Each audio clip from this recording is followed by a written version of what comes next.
and who are here in the well of the chamber. I should also mention that there are some councillors here in the chamber who have been very supportive of the road that we are on, and I want to acknowledge them as well.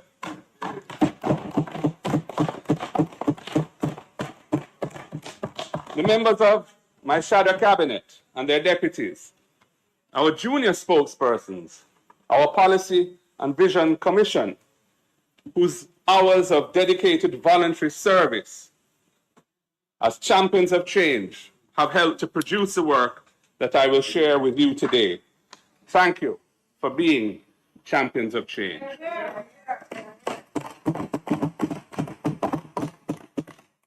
You roll up your sleeves and simply got to work without fanfare to help craft plans to save this nation from stagnation and disappointment. As our leader, I'm proud of the work that you have done. And I want to especially acknowledge the members of the diplomatic corps who are in the chamber today, in the gallery. I'm very grateful for your presence. Thank you for coming. We are now ready. The People's National Party is ready to deliver quality representation, efficient management of government, and good governance for the people of Jamaica. We are ready to be Jamaica's champions of change. Mr. Speaker, over the past 13 years, Jamaica has put its public finances on a sound footing. The amount of our national debt relative to the size of our economy has been cut more or less in half over that period. With the debt now standing at roughly 69% of our annual gross domestic product, we are getting close to the 60% of GDP target that is fixed in our law as a fiscal target that we must reach by March 2028. This is a great national achievement.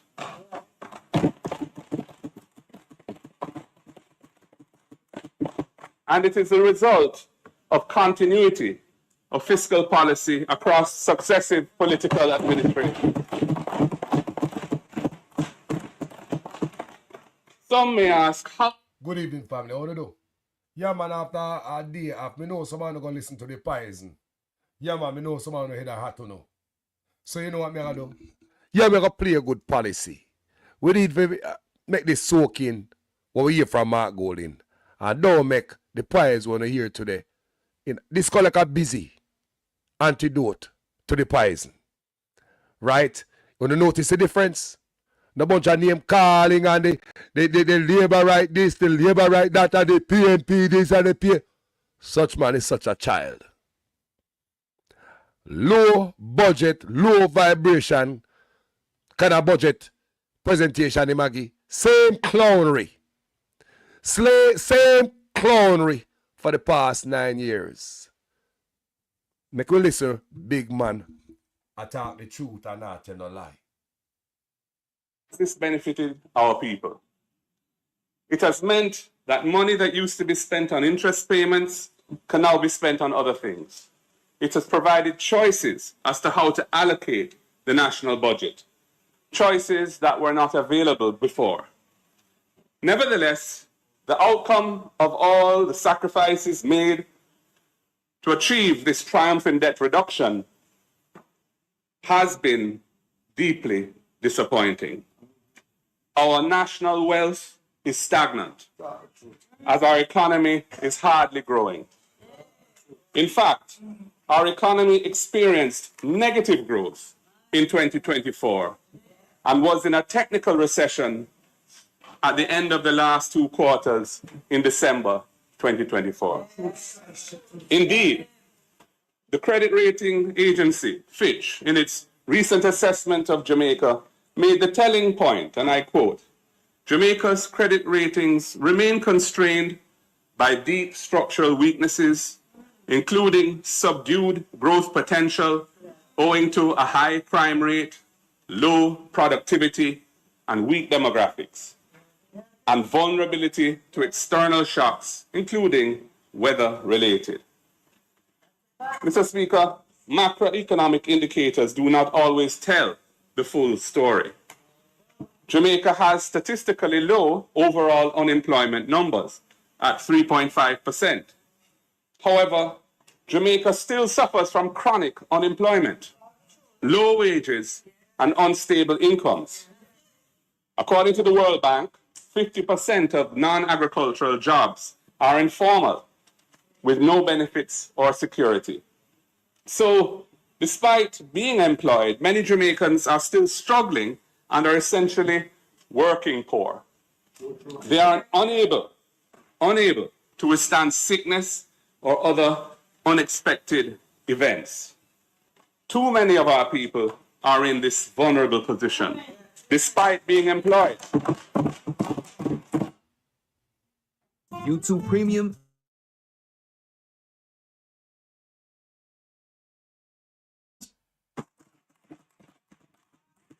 Many Jamaicans are unable to set aside any savings for the future, even though they have a job. Miss Pearl does some selling from a stall downtown. The official statistics consider her to be employed, but her earnings are modest, and she finds it hard to make ends meet. Due to the unstable nature of much of the employment from which the statistics are derived, many workers are effectively locked out of the housing market. Lending institutions are unwilling to extend mortgages to individuals whose employment situation is precarious. As pointed out last Thursday by our spokesperson for finance, this is reflected in the United Nations Food and Agricultural Organization, FAO, report. It says that 55%, i.e. more than half of Jamaicans, are facing moderate to severe food insecurity. Our people cannot afford to buy enough nutritious food to live a healthy life.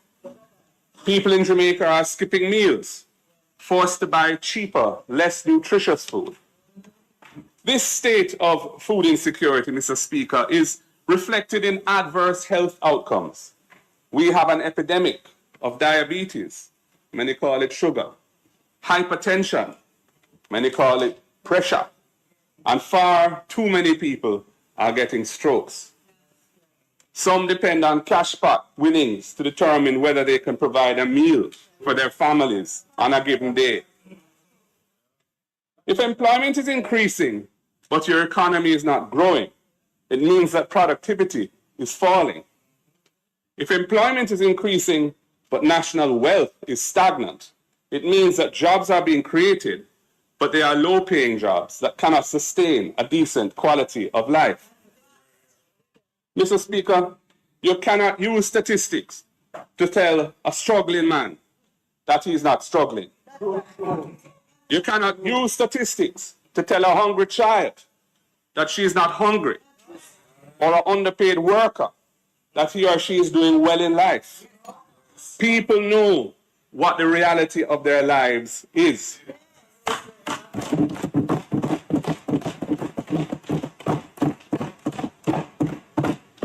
They know that the official statistics can't yam. Mr. Speaker, Jamaica has the second highest rate of brain drain in the world. The aspiration of most of our people is to migrate to other countries where there are better opportunities to step up in life. We struggle to keep our university graduates and other trained professionals here in Jamaica. Mr. Speaker, another area where the data confirm what we have been saying is in our trade deficit. We are not producing enough, either for our own use or to sell abroad. Jamaica has a massive chronic trade deficit. Imports of US $6.1 million annually, but exports of just $1.5 million US in the first 10 months of 2024, that data is. This gap is mainly financed by remittances, money sent home by our family members in the diaspora who support their loved ones here at home. Now, even that is under some threat with all the global uncertainties. Jamaica cannot plan its future based on such a deep reliance on remittances, which we do not control. We need to execute a strategy to reduce this vulnerability. Our main imports are oil and gas, which in 2023 was at US $3.8 billion. And they remain our main sources of fuel for electricity and transportation. And also food to feed our people and our tourist visitors at 1.6 million US in 2023 is on that list. Mr. Speaker, we must replace imported fuels as much as possible by renewable energy sources.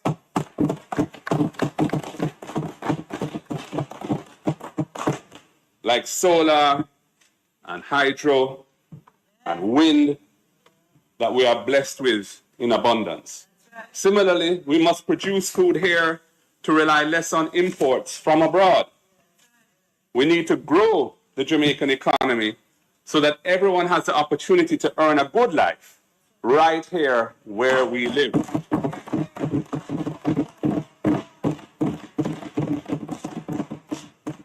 Mr. Speaker, after the Minister of Finance's presentation, the country really needs to be reminded that it was the last PNP administration, which in 2014 passed the Financial Administration and Audit Amendment Act.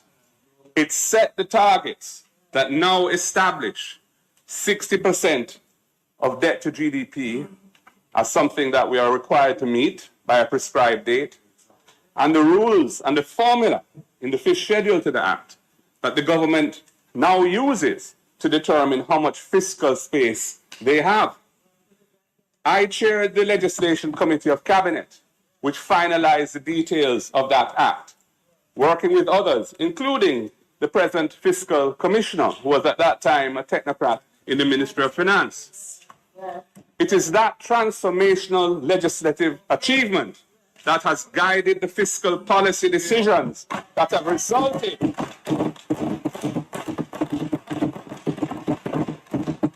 resulted in Jamaica's remarkable performance in debt reduction over the past 12 years. Even former Minister of Finance Nigel Clark had to acknowledge the PNP's role in steadying the ship in his 2020 budget presentation.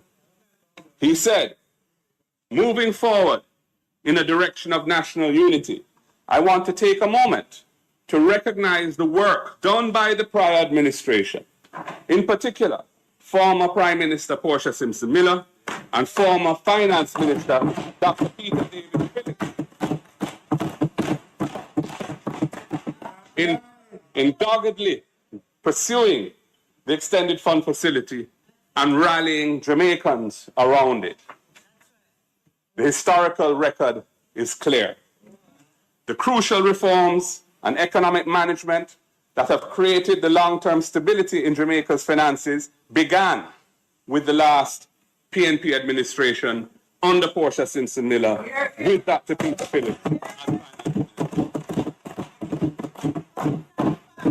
They understood the historic nature of their assignment and they championed change. We acknowledge that the current government continued what we had started. Jamaica has benefited from continuity in this journey. True. But let no one forget, we did the heavy lifting.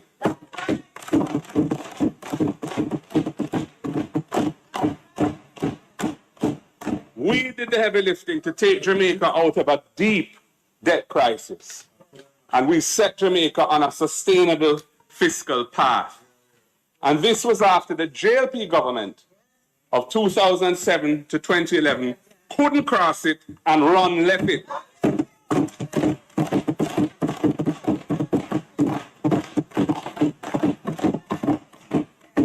It was not in their DNA, right, Julian?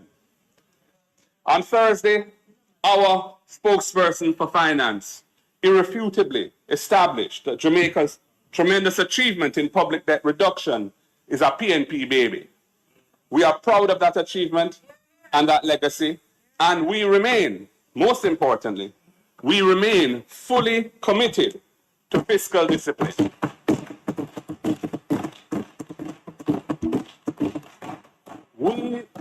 Mr. Speaker, we will not do anything that would jeopardize the sacrifices that have been made by the Jamaican people to get our country where we are.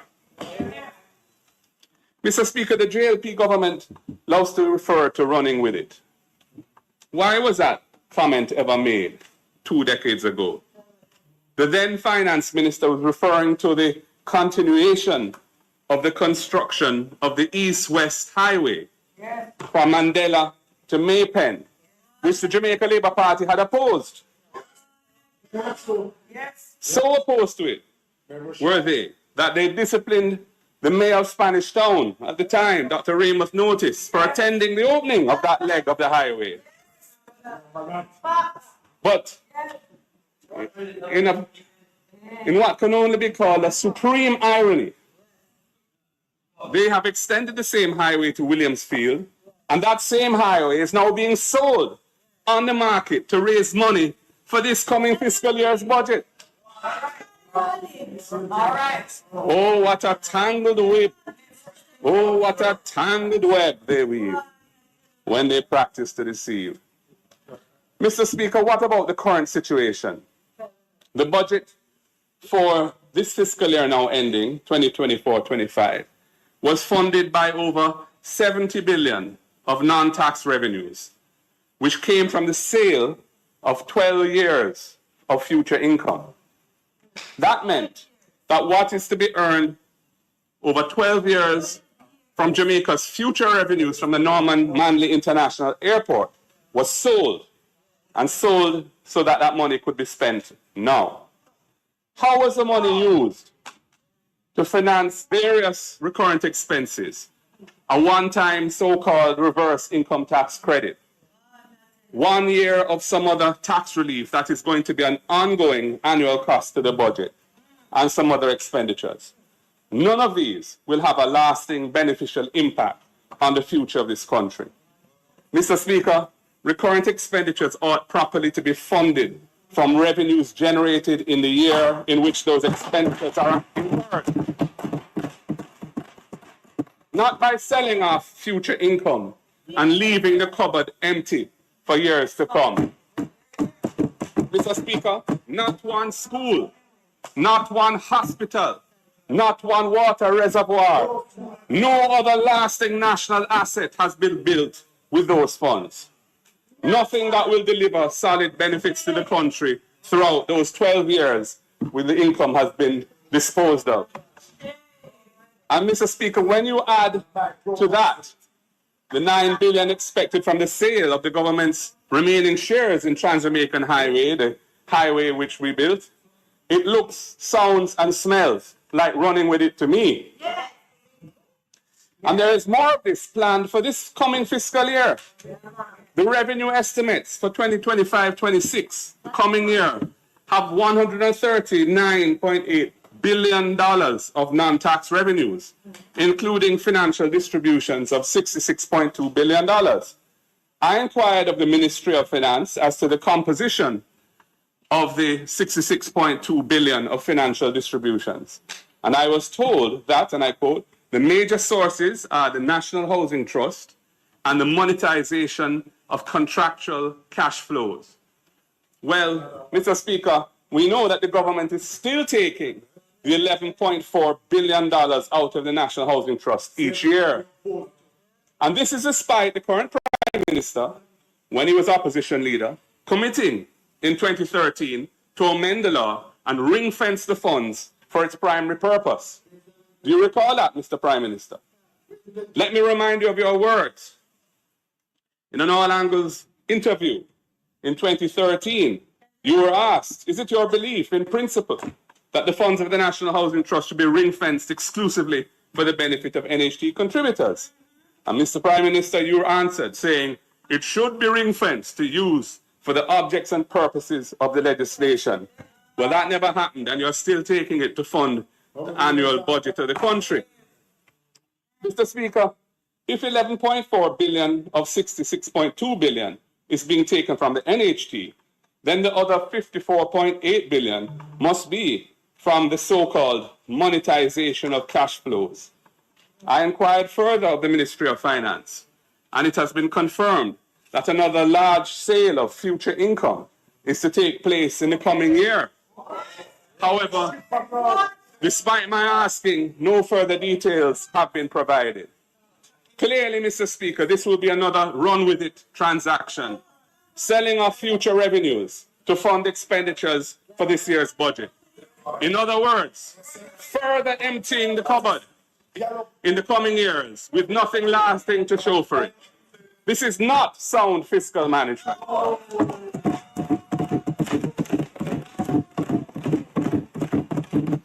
To the contrary, it is playing fast and loose with the future of the country.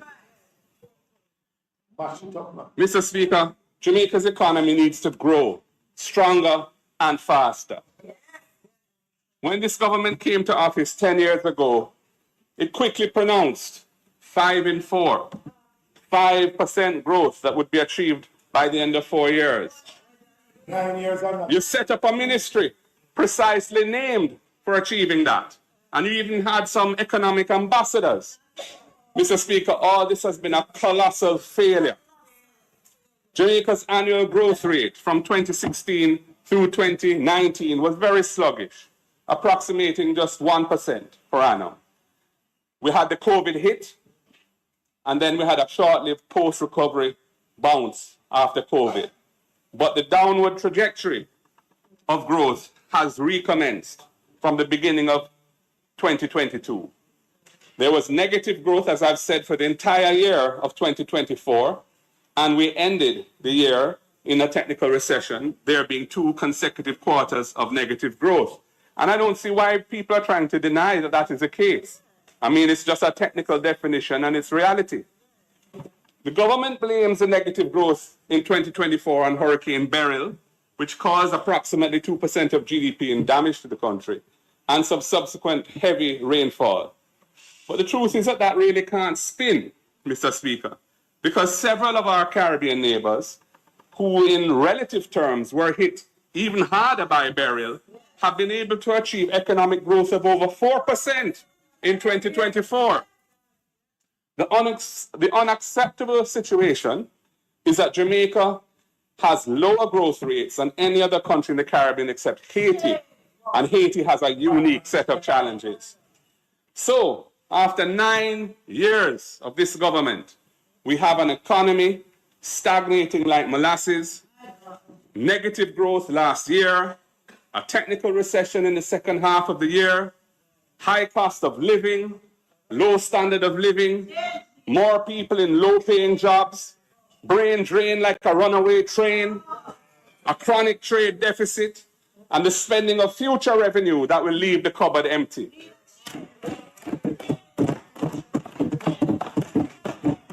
The undeniable facts are that this government has mismanaged the economy and has failed to build on the strong growth, from the fiscal gains that we engineered when we were last in government. Jamaica cannot continue this way. Things have to change.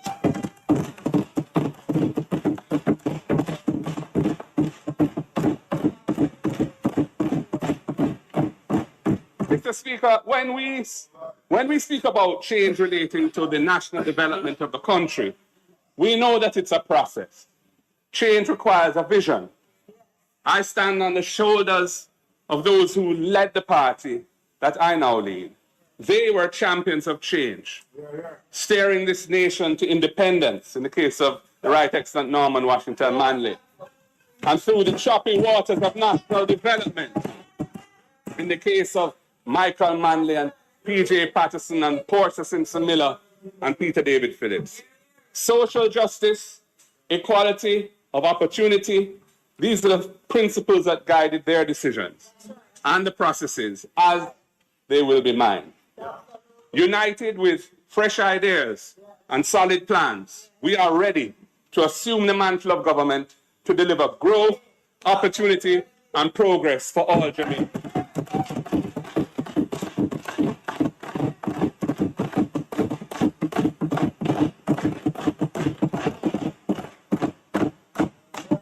Mr. Speaker, in his inspiring presentation last Thursday, that has ignited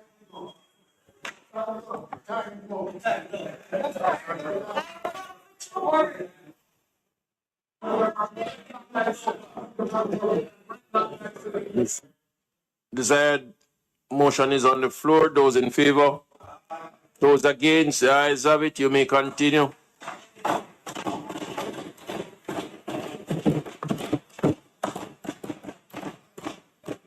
Thank you, Mr. Speaker. Thank you, House Leader and colleagues. Mr. Speaker, in an inspiring presentation last Thursday that has ignited a flame of hope in many Jamaicans, our spokesperson on finance, the member for South East St. Andrew, outlined some of our plans.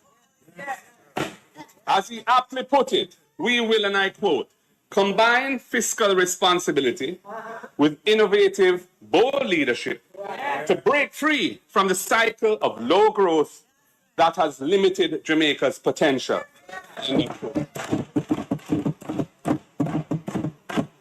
And he also said that we will, and I quote, relentlessly pursue deliberate, inclusive, and sustainable growth that reaches every corner of Jamaica. Growth that transforms our economy by moving beyond low-wage jobs to high-value industries, fostering innovation, and driving value-added exports. This means creating better-paying jobs, improving infrastructure, and empowering local businesses to compete on the global stage. Our focus is on growth that improves lives, lifts families out of poverty, and creates opportunities for all Jamaicans.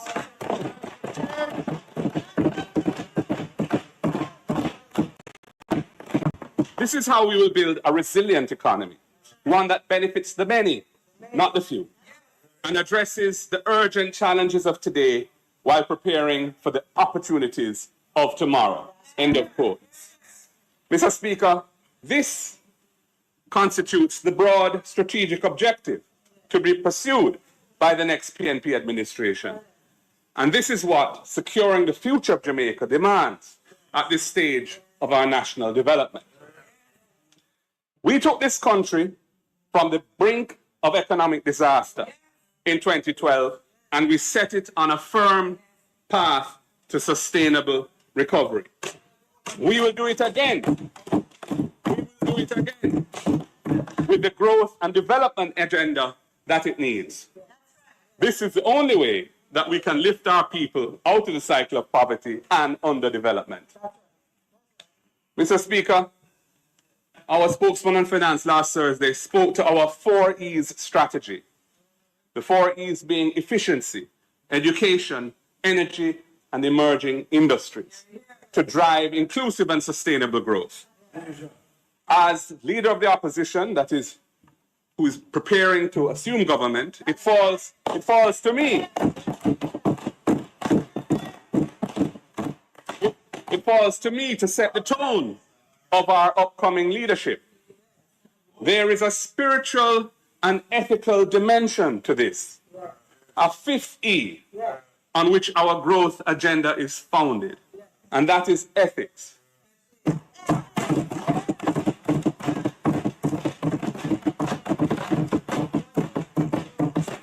The change that Jamaica is crying out for cannot occur without these ethics. And it is ethics which is perhaps more than any other factor the defining difference between the government that you lead and the government that I will lead.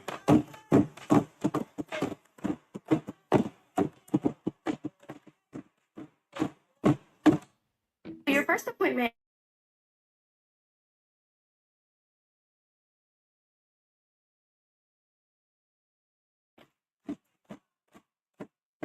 Mr. Speaker, in this budget debate, and as the country moves towards the general elections, many proposals and promises will be made addressing matters of national importance, addressing the issues of growth, governance, education, crime, employment, social issues, etc.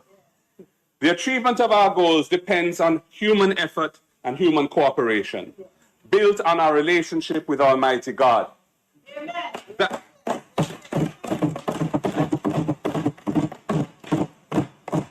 He is the source of our capacity to overcome our many challenges.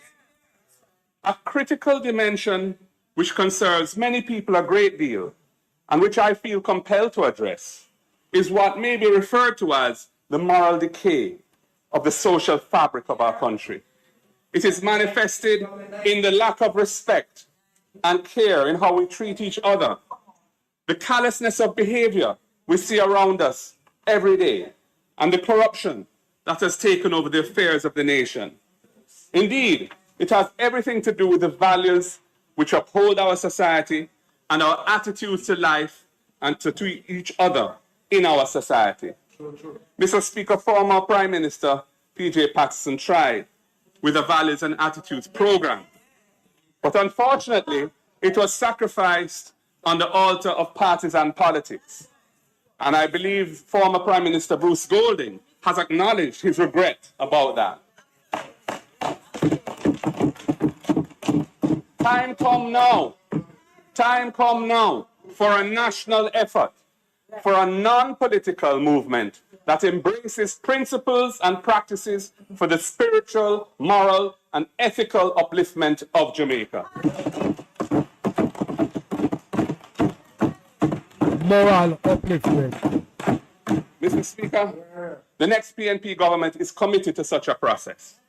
We do not propose that it be led by us as politicians, as experience has taught that with that approach, it would likely not get off the ground. But it will be supported, facilitated, and championed by the next PNP government.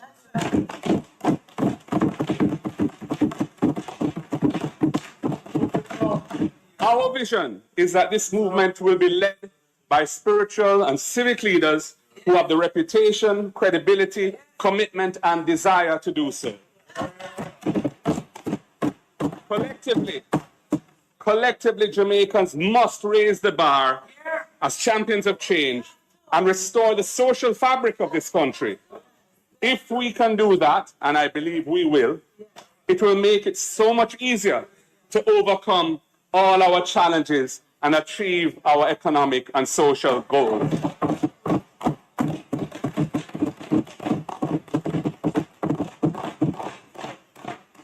Mr. Speaker, I move to tackling inefficiency in government.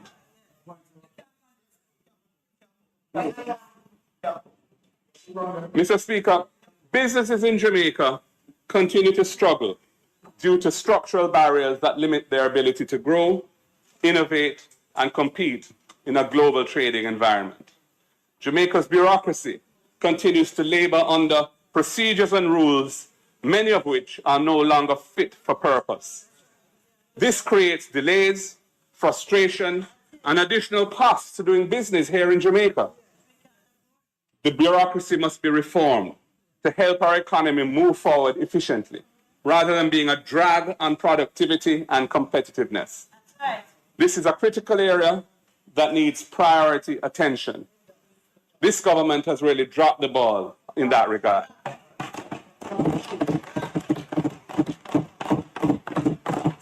As Prime Minister, I will establish and I will personally chair a task force using my skills and experience as a legislator and in government to tackle the inefficiencies head on.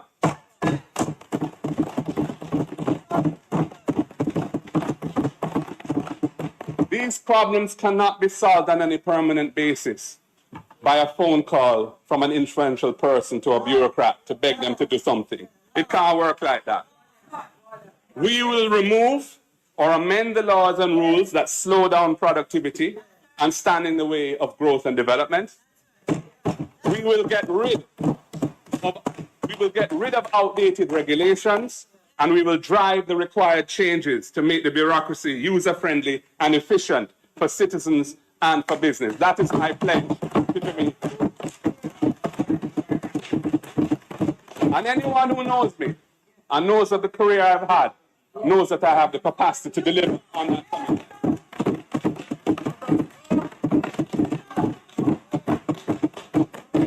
Mr. Speaker, the education system, our second E,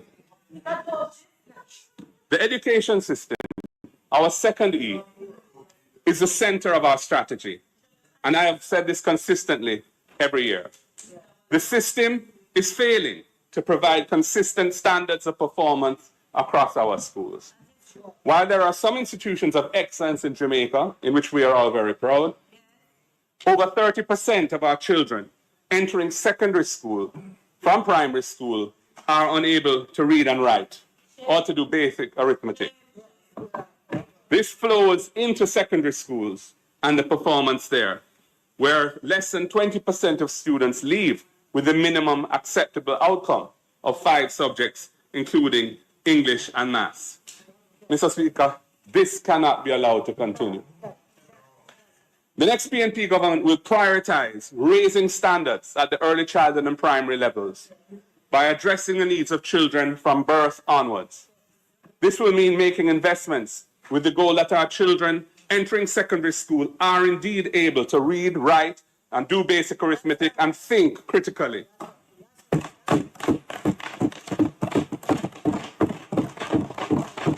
These investments are required in teacher training and compensation, infrastructure and technology, and in support services for parenting.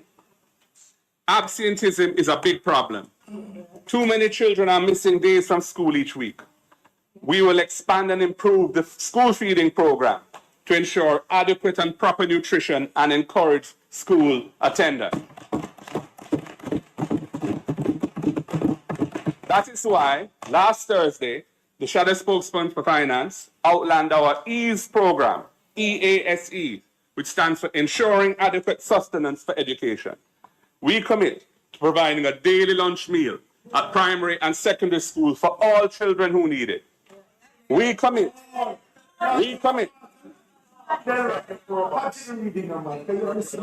to extending this to a daily breakfast thereafter as the fiscal situation improves.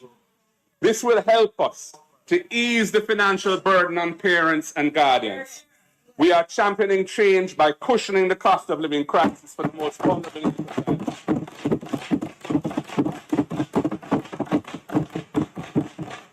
And as another element of the EASE program, we commit to rolling out a transportation subsidy for students in areas not served by JUTC, which has provided subsidized fares for children and elderly since it commenced operation under our PNP administration.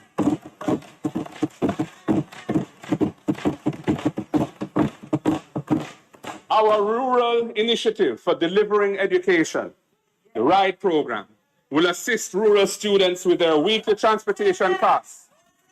Children in Westmoreland and St. Elizabeth, students from Manchester and Clarendon, young people from Portland and St. Ann, indeed from all across the island in rural parishes, they will benefit. From Portland to Hanover. We need to give the next generation a better chance. So we are championing change.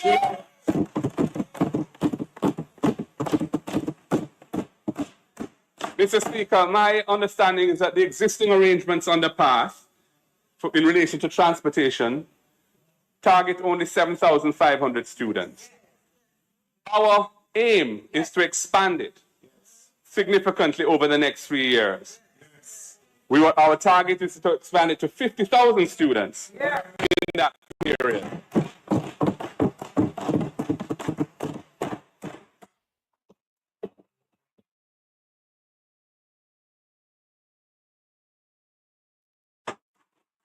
We will deliver the program by leveraging technology, ensuring accountability and transparency. We will start modestly and we will scale it up.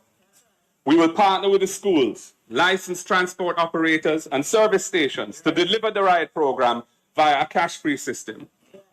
We will say more about this program at an appropriate time.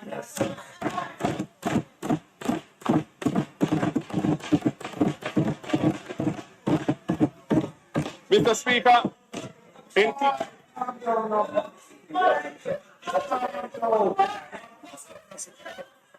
they are getting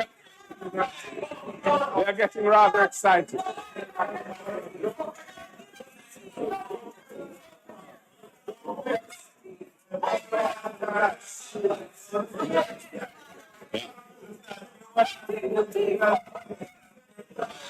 Mr. Speaker, if I can continue. Thank you, Mr. Speaker. In keeping with our belief in a sound grounding, a solid grounding in ethics, we will equip our students with an understanding of the Constitution and their rights, and with social skills based on wholesome values and attitudes.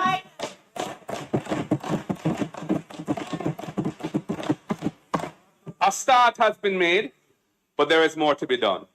We will deepen and entrench civics education as a core subject in the national curriculum.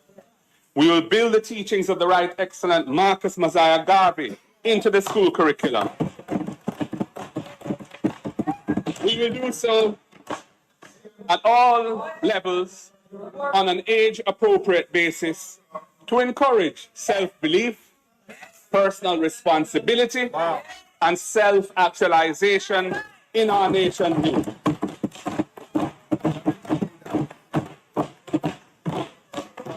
Mr. Speaker, ethics must be central to the development of our nation. Mr. Speaker, the funding to support children with special needs is woefully inadequate.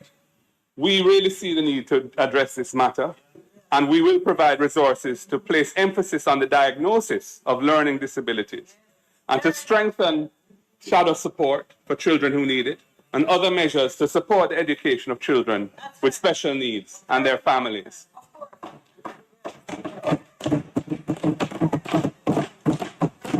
At the tertiary level, Jamaica is lagging behind in producing an educated workforce to drive national development, with less than 30% of eligible children enrolled in tertiary education, eligible students. We will provide one full scholarship for a university degree per family. This will provide an avenue of social mobility for each family and encourage broader participation in tertiary education in Jamaica. Mr. Speaker, the next PNP government will go further than the other side have when it comes to student loans, while we acknowledge the adjustments that have been announced. We will cap loan payments for borrowers from the Student Loan Bureau at a manageable percentage of the borrower's actual income. In periods of unemployment, we will suspend loan payments and tack those payments onto the back end of their loans without penalties. Young professionals who borrowed student loans to invest in their education will no longer have to fret about the shackle of a bad credit score through no fault of their own.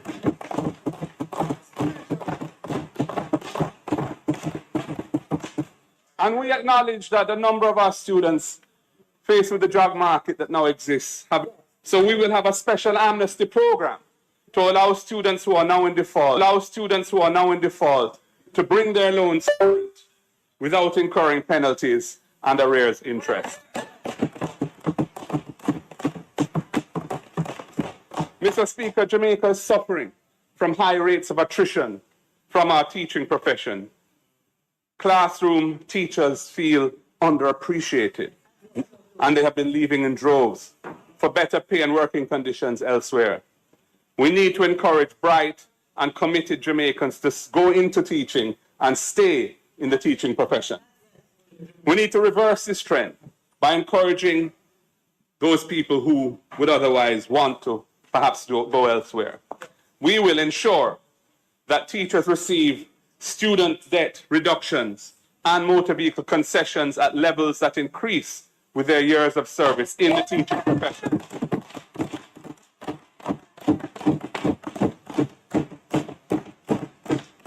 We will ensure that teachers benefit from enhanced access to NHT loans and are given priority in housing allocations in NHT finance schemes. We will remove all taxes on laptops and tablets for students and teachers.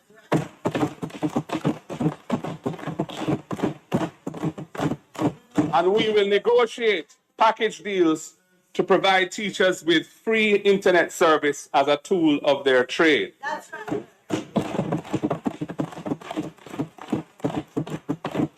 Mr. Speaker, we have to be flexible, we have to be innovative, and we have to take the necessary steps to ensure that the teachers of this country stay in Jamaica and help to build our nation. And what is happening now cannot be allowed to continue. Mr. Speaker, data shows that the productivity of the Jamaican economy has been in long-term decline. Most of our employed workforce are in low-skilled, low-paying jobs, and approximately 60% of our workers have no formal certification. 75% of employed men and 55% of employed women, averaging 60% or thereabouts. We need to reduce the number of Jamaicans who do not hold certification. It has been a long-standing problem, and there's been no effective solution offered in the last 9 years. The next PNP government, Mr. Speaker, will reinvigorate Jamaica's systems of skills training and certification.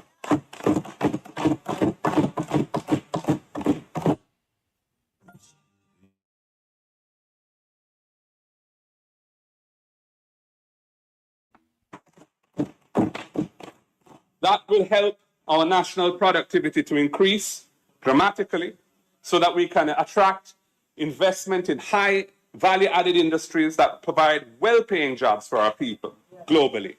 This way we can put an end to the calls for the importation of labor, which are getting louder and louder. We will establish state-of-the-art vocational laboratories in all high schools, entrenching the vocational pathway in the 7-year secondary experience that leads the students to level 4 certification by the time they graduate and leave high school.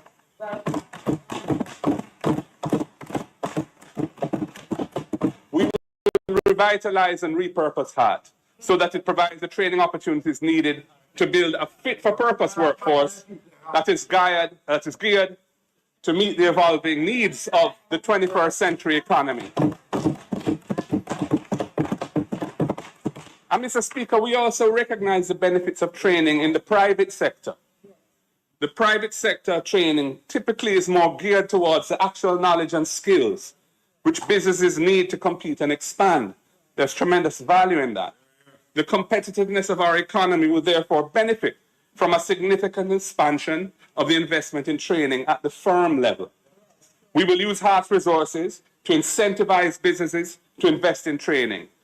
We will match dollar for dollar the amount that a business spends on training so that we can expand the productivity and efficiency of Jamaica's workforce.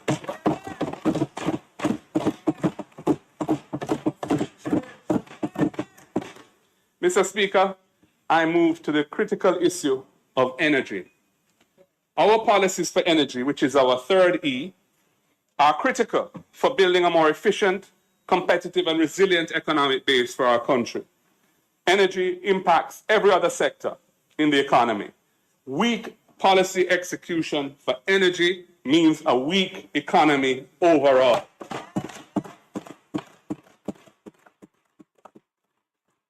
Electricity prices in Jamaica are also way too high, undermining the competitiveness of our economy and hurting consumers. When we left office in 2016, the cost of electricity per kilowatt hour was 26 US cents. It is now over 40 US cents. The price of electricity has just about doubled under this government. The existing all-island electricity license held by Jamaica Public Service Company comes to an end in 2027. The initiation of related negotiations must commence this year, and we expect in due course to be leading those negotiations.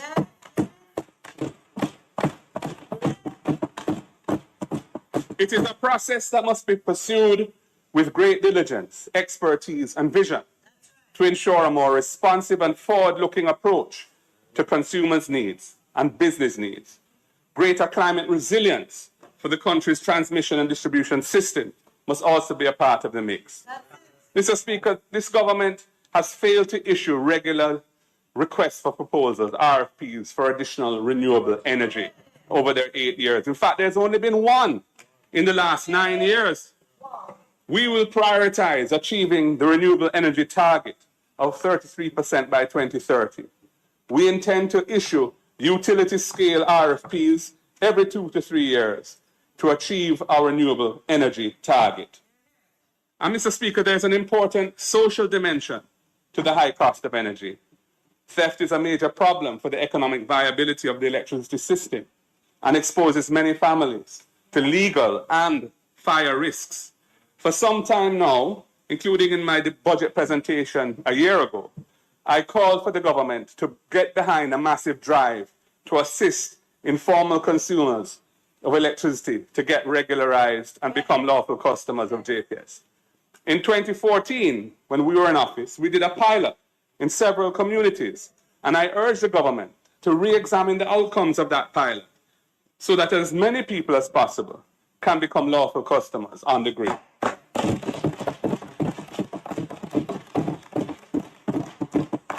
I acknowledge the effort announced last Tuesday by the minister, but $1 billion is not enough to make the level of impact that is needed. At $50,000 per household, this will only extend to 20,000 households, which is roughly 300 households per constituency, and that will really barely scratch the surface. The survey of living conditions indicates that there are 1 million households in Jamaica, but there are only approximately 700,000 residential customers on the grid, meaning that the need probably extends to around 300,000 households. Our plan for this important initiative is more extensive. We see it as a crucial socio-economic imperative to decriminalize the electricity consumption of the many Jamaicans who cannot afford to undertake the process of regularization on their own. We are determined to empower these otherwise upstanding citizens to become lawful customers of the utility.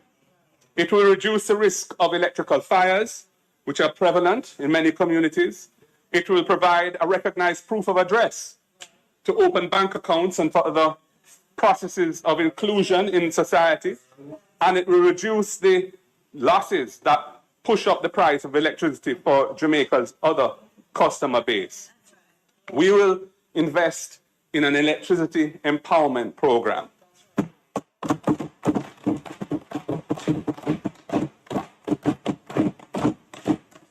The program will cover the cost for low-income households to regularize their electricity connections, rewiring, inspection, certification, provide the incentive of a credit against their light bills for a period after they become customers, and provide their homes with solar panels to reduce their electricity bills and build climate sustainability. Solarizing homes in these communities will make their electricity consumption more affordable. And it also creates the capacity to interconnect homes in communities into microgrids to achieve further efficiency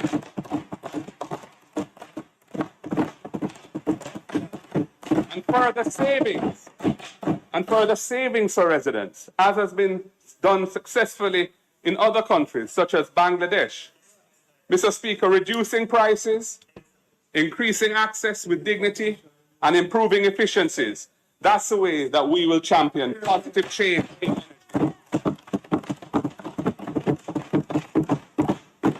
And we are fortunate that our Shadow Minister for Energy is a man who, in his past record in government, has shown his capacity to achieve transformational change. He did it in the telecom sector, and he will do it in the energy sector. Mr. Speaker, our finance spokesperson spoke of 4 emerging industries to drive growth through economic diversification and innovation. These sectors have never before been central to a growth plan in Jamaica. I want to say something more on one of them, the cultural and creative industries. Mr. Speaker, Jamaica has a proven competitive advantage in the cultural and creative industries. Our culture and its many creative manifestations, be it music, culinary arts, film, drama, our national language. All of these have become immensely popular and influential all over the world. The success achieved by our creative practitioners over the years has, for the most part, been through their own efforts and their own genius. The state has largely failed to put in place the strategic laws and systems of support and the institutional and physical structures of support that will enable our creative entrepreneurs and practitioners to move ahead. There was a time when the absence of state support did not seem to matter because the industry was thriving and growing anyway. But times have changed. We are now seeing a decline in the global prowess of our creative output, especially in popular music. Other countries and regions have developed their own genres that draw heavily on ours, our reggae and our dancehall in particular. They are achieving great global success, while we seem to be moving backwards. As a priority, Mr. Speaker, the next PNP government will engage our creative practitioners through our progressive approach, and that is to develop a growth and development strategy for their sector. Our national plan will bring sustainable solutions to support areas such as access to finance, education and training, and international marketing support for our creatives. We will provide an ecosystem that encourages local and international private sector investment in this sector, and we will expand the funding footprint of the creative sectors with a $1 billion fund for support and development that the finance spokesman spoke about after. Mr. Speaker, we will promote content, production, and intellectual property development. This will include a recording and rehearsal studio program, provided funding and technical assistance to build community and home studios and art-making spaces across Jamaica. This is going to provide additional pathways to wealth creation for youths who have a tremendous talent and passion for generating creative product. Registered creative practitioners will also benefit from a tools of trade import tax exemption on their instruments and equipment. Mr. Speaker, live entertainment is already a significant contributor to the economy and has the potential to do much more. We will support the emergence of a full year-round calendar of entertainment and cultural events and activities for the local and international marketing of the industry. We remain committed to the establishment of proper and properly equipped 24-hour entertainment zones in suitable locations across Jamaica. We started the process when we were last in government, and the shadow Minister for Education, who was then Minister of State in the ministry with responsibility for entertainment, was the one who designed the concept. It has floundered under this government until very recently we've seen some action. Unfortunately, some environmental issues and so on seem to have been overlooked, and planning issues, but we intend to push this area more seriously. Mr. Speaker, we are disappointed with the very slow pace of disbursement to film projects from the funding that was provided in last year's budget to support film production. Not one, I'm told, not one of the 400 applicants has yet received any funds from this announcement that was made a year ago. Jamaica clearly has capacity to grow as a destination for international film production, but there needs to be an ecosystem that can support it. The applicable tax rules, the processes for the seamless and low-cost importation and re-export of required film production inputs like equipment and props and costumes, all these need to be put on a clear and investment-friendly footing. The bureaucracy is getting in the way of the film industry. We will change that.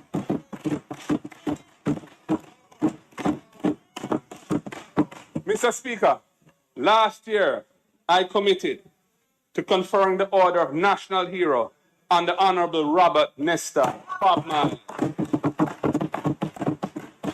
This will be a priority action when we form government, the year in which we celebrate the 80th year of his birth. As we cement that spirit of one love in Jamaica, we will also commemorate the significance of Fiwi language in our expressions and identity. We will also confer the Order of National Hero on the Honorable Louise Bennett Coverley, Miss Lou, making making her Jamaica's second female national heroine.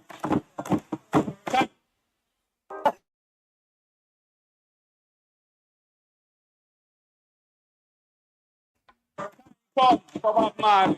Time come for this move.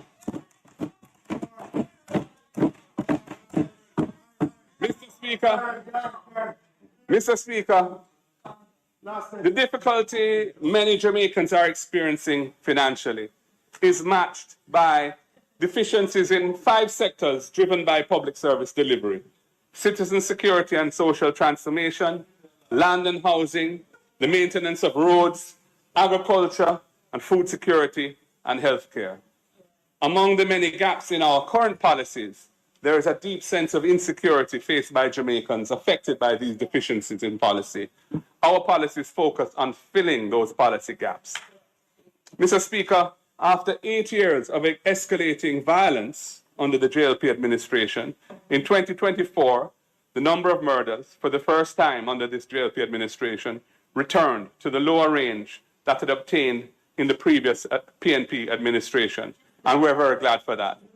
This year, murders are down quite significantly, less than, by some around 30% down versus last year, 2024, a trend which every well-thinking Jamaican wishes to continue. Mr. Speaker, this reduction is a testament to the effectiveness of targeted policing strategies in replacement of the ineffective states of emergency that were previously employed by the Andrew Holness administration.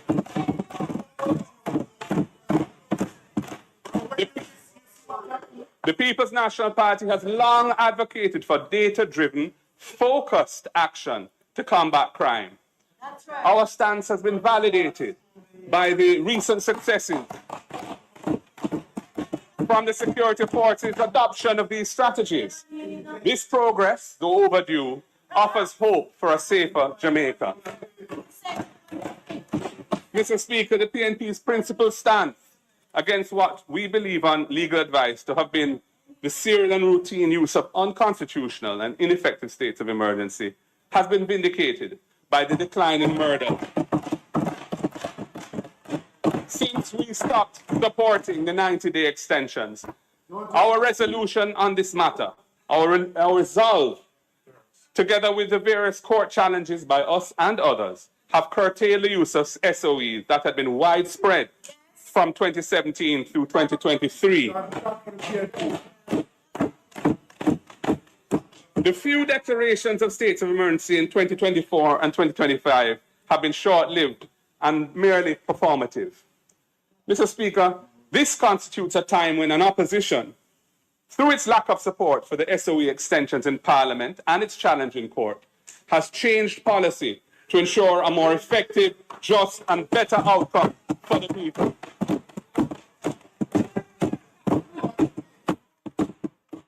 Mr. Speaker, the adamant reliance on SOEs proved to be a costly misstep.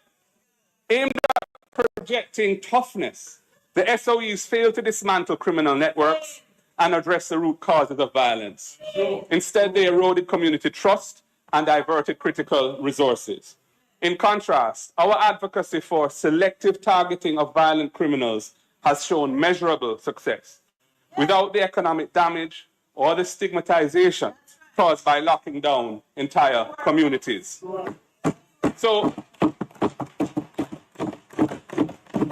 Mr. Speaker, while we welcome this decline in murders in recent times, the Andrew Holness administration must be held accountable for the 8 years when they stubbornly refused to abandon that SOE policy, resulting in 2,300 more murders occurring, a 25% increase than if they had just maintained the average annual murders that you inherited from the previous PNP administration. Bad policy has negative results. Furthermore, Mr. Speaker, this Prime Minister holds the dubious distinction that more Jamaicans have been murdered under his leadership as Prime Minister in 2 terms than under any 2 terms by a previous Prime Minister. That is our record. Mr. Speaker, the 2024 numbers are encouraging, and it is critical to assess the 8 preceding years of stagnation and missed opportunities in crime reduction. Under our administration from 2012 to 2015, the average annual murder figure was 1,129, still high, but the lowest in 2 decades. By contrast, the JLP's first 8 years of office, 2016 through to 2023, averaged 1,416 murders per year, a 25% increase that resulted in 2,300 more lives being lost than if our numbers had been maintained.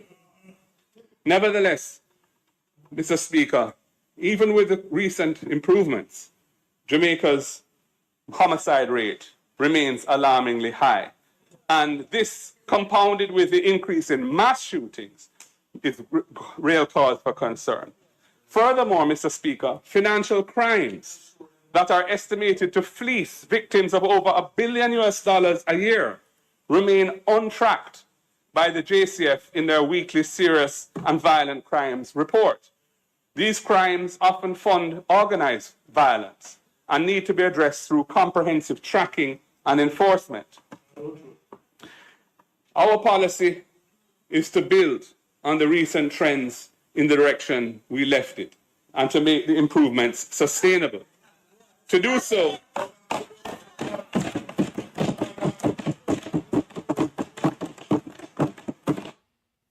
YouTube.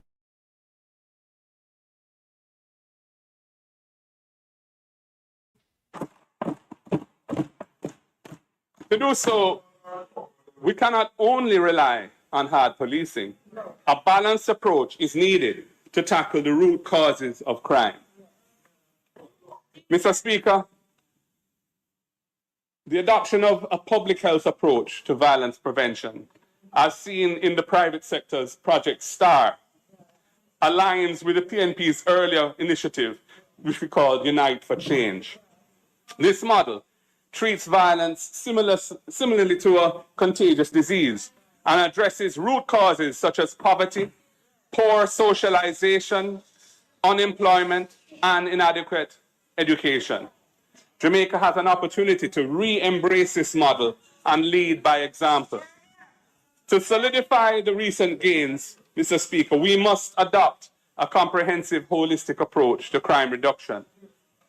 We will target interventions on the small percentage of people and places which are responsible for most of the violence.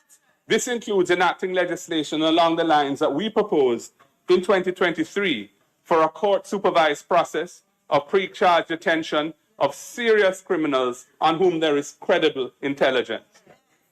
This will facilitate prosecutable cases being built and charges being laid within a prescribed time frame without violating constitutional rights.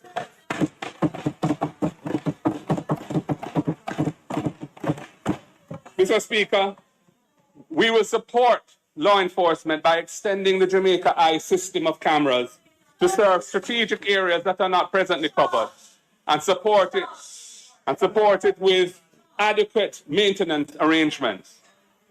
Mr. Speaker, we will balance law enforcement with prevention.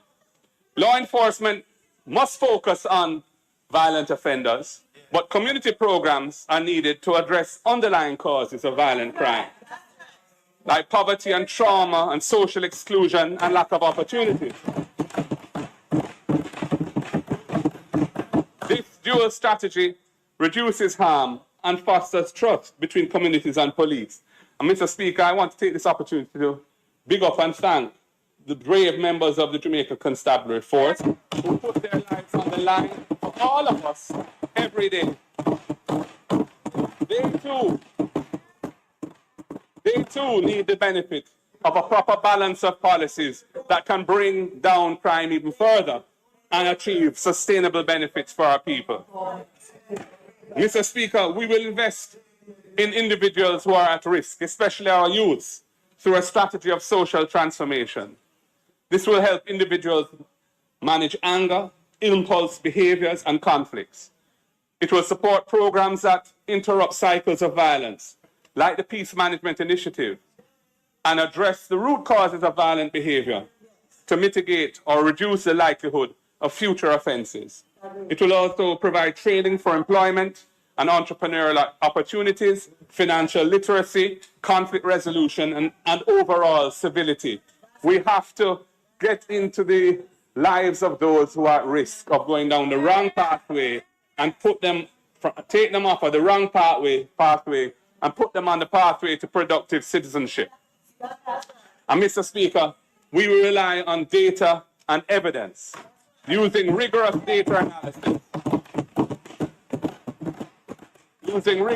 analysis to guide policy decisions, to assess the effectiveness of our programs, and to ensure that resources are allocated efficiently. While the reduction in crime celebrated today is a step in the right direction, the journey is far from over. Enforcement alone is not enough. Jamaica has to address the underlying conditions that perpetuate violence.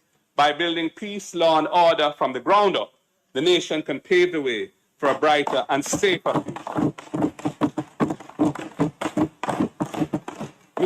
Mr. Speaker, I turn to the issue of land and housing. Every Jamaican aspires to own their own home. Yet we face a 190,000 housing unit deficit, which has forced 21% of our population into informal settlements. The prevalence of inequitable land distribution and unaffordable housing fuels intergenerational poverty and crime. It is time for real solutions, not photo ops for a PR exercise in social housing that is not really moving the needle. Under this government, Mr. Speaker, the performance of the National Housing Trust continues to be underwhelming, to say the least. If I can quote from the February 2025 fiscal policy paper that was tabled as one of the budget documents, it says, the NHT estimates slower than planned execution of its housing projects. And it goes on. The trust expects to commence construction of 6,366 housing units compared to its original target of 15,009, and estimates to complete construction of 2,754 compared to its original target of 3,664. This has contributed to a $15.3 billion underspend in its housing expenditure, which stems predominantly from delays in the execution of its guaranteed purchase program. End of quote. Mr. Speaker, the political organization that I lead views shelter and housing as basic socioeconomic rights rather than a privilege.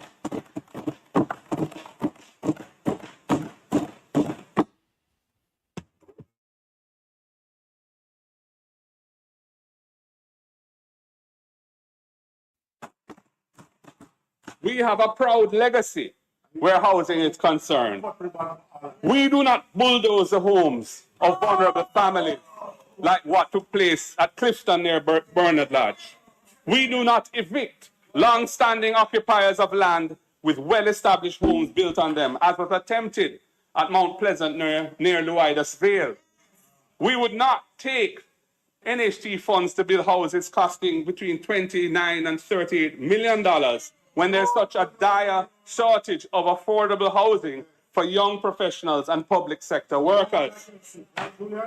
Mr. Speaker, with a focus on building houses that are affordable to the people, the next PNP administration will take a multi-pronged strategy to tackling the housing crisis.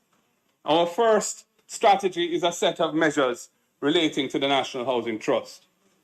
We will stop the annual extraction of the $11.4 billion from the NHT to fund the budget.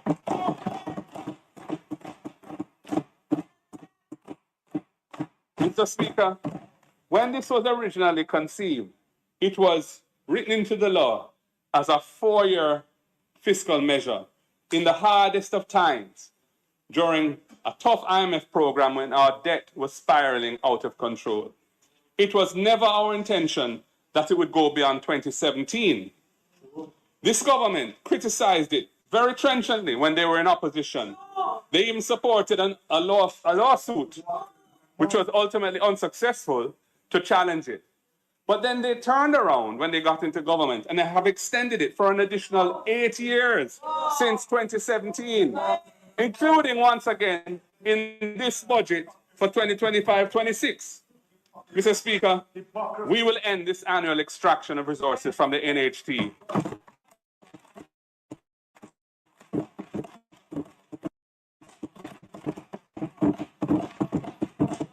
And our plan is to recapitalize the NHT with lands to restore value for the $136.8 billion that has been taken from it to fund successive budgets over the last 12 years.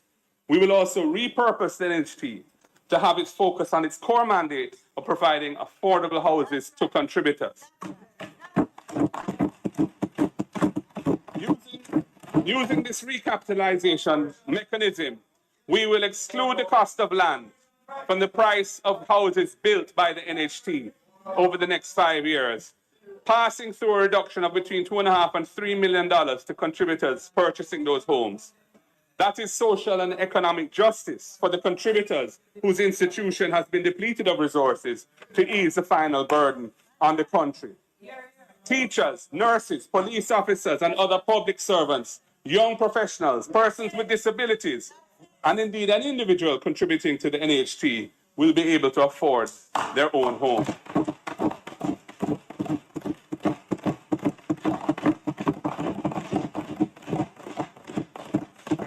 Mr. Speaker, the People's National Party knows that public sector workers are hurting from the way in which the pay rationalization was done. So we have come up with 3 measures to show our appreciation for their service to the nation. Our second strategy is a special National Housing Trust package of benefits for public servants, young people, and low-wage earners. Firstly, public sector workers. They used to enjoy a preferred rate of interest on their NHT loans, but this government took it away. We will restore public sector workers access to a reduction in their NHT interest rates.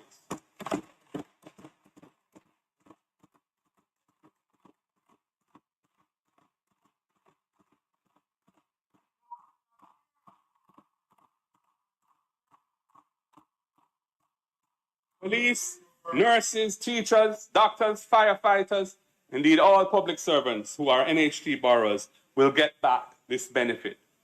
Secondly, Mr. Speaker, we will give public sector workers a break when it comes to commencing their loan payments. Currently, when an NHT loan is disbursed, the borrower has to commence payments in the following month. We recognize that buying a home has a lot of other costs attached to it.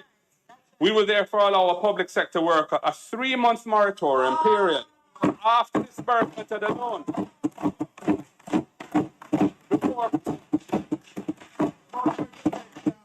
before commencing any loan payments. And that will give them time to recover the expenses they've incurred, to buy some furniture, and to get their place ready to move in. And Mr. Speaker, we have one more goodie for our public sector workers. Currently, the debt service ratio, the DSR, required by the NHT is 33.3%. That means that the loan payments each month cannot exceed 33 1/3 of their gross salary.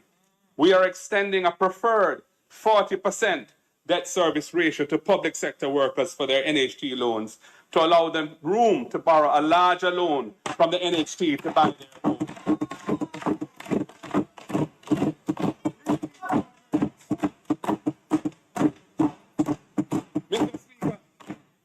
Mr. Speaker, we recognize that often the hardest hurdle for young people in buying a home is the deposit.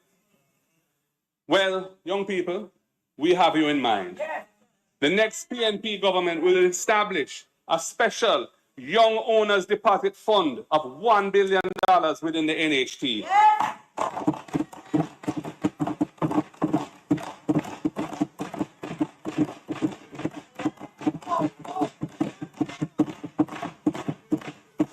Using those NHT resources to enable young persons under 35 years of age to access $500,000 towards their deposit once they have been an NHT contributor for 2 years or more.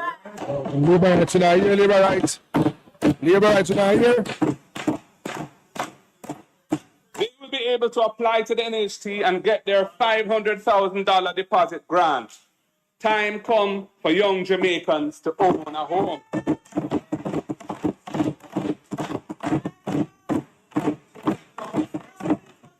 And Mr. Speaker, we have to do something for the low-income borrowers from the fund, from the National Housing Trust. The cost of home insurance continues to increase. Last year alone, insurance for homes increased by 25%. And this is passed on to NHT borrowers as it's wrapped up in their monthly loan payments. So when you pay a loan, you pay for the principal, you pay for the accrued interest, and you pay for the insurance in the payment that you make. This is particularly hard on NHT borrowers at the lowest band who earn $30,000 or less per month. They also need a break. Mr. Speaker, the next PNP government will help these low-income NHT borrowers by absorbing the cost of the insurance on their homes. This means that their monthly payments will be lower and they will be able to afford a bigger mortgage loan. We are looking out for the low-income NHT borrowers.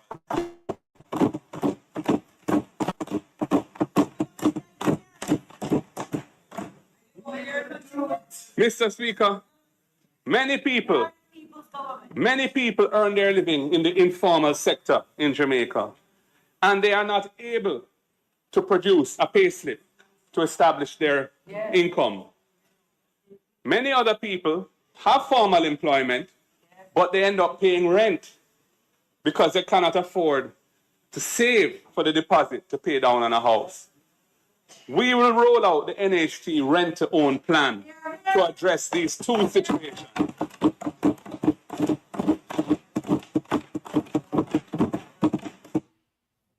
With the youth.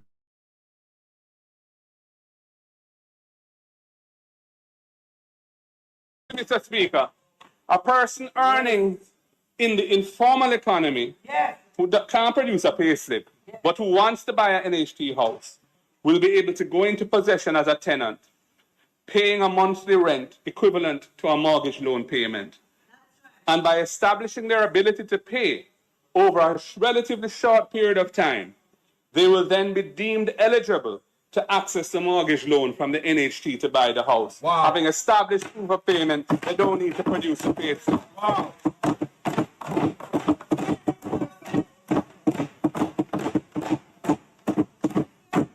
Mr. Speaker, the other person who can't save enough for the deposit to buy a house will be able to rent an NHT house under the rent-to-own program, and a specified portion of the rent payments, and we're considering from 50 to 75%, will be accredited. People, you remember in Andrew Onis, they say that two family fi buy one house, make up and buy one house. Poor people, for that labor right or PNP or nobody no vote. People remember when Andrew Onis come say two family fi make up fi buy a house. Imagine you and two family make up fi buy a NHT house. Hey? You don't remember that? People, you know what? Me gonna leave you now. This is how me gonna leave you now. Me know so but me have to leave you right now, but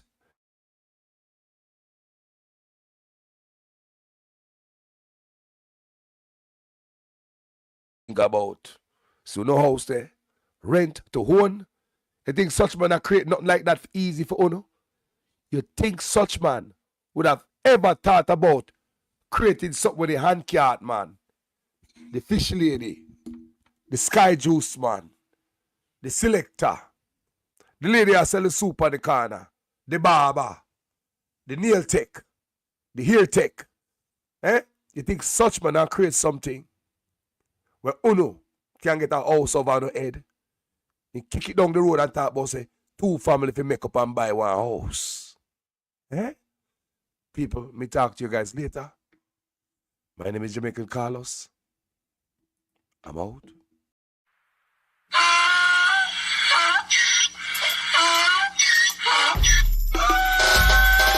Can't fool me again. You can't fool me again. You hold me down for a very long time. Can't buy sugar, we can't buy lime. Can't buy scallion, we can't buy time. You can't fool me again. Can't fool me again. You can't fool me again. Hold me down for a very long time. Can't buy sugar, we can't buy lime. You touch up line and a resort to crime. You can't fool me again. What we gonna eat no money, what we at you, eat no at you. COVID money, miss away, eat the your little rat you. Use the youth, the money, waste for bust a man to statue. Say we like a cash you, but bigger than a figure you. Take the spit of money, girl, and say that it's not you. One day the man above end up, him a got a bet. But it in the kitchen, some a fly well like a patu. When singers and DJs and social media's coming at you. It burn me 300% raise. It burn me garbage pile up the day. It burn me give the teacher them raise. It burn me I see corruption please. It burn me mash down the people them house. It burn me every day appear arms out. It burn me appear money them a thief. It burn me and them a sell out with beach. Can't fool me again. You can't fool me again. You hold me down for a very long time. Can't buy sugar, we can't buy lime. Can't buy scallion, we can't buy time. You can't fool me again.